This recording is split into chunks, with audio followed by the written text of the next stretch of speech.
ছবি যেমন নীরব কবিতা, তেমনি নীরবতা খুব সহজে মুখর কবিতার জন্ম দিতে পারে।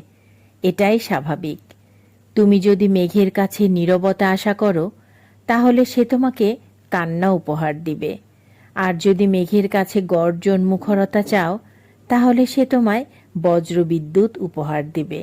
তাই কখনোই মুখরতা বা নীরবতা অন্যের কাছে চাইবে না, নিজের কাজে লাগাবে। অনেক মানুষ আছে যেখানে নীরব থাকার দরকার সেখানে কথা বলে, আর যেখানে কথা বলার দরকার সেখানে নীরব থাকে। হাসতে পারা ও নীরব থাকা বিশেষ দুটি গুণ।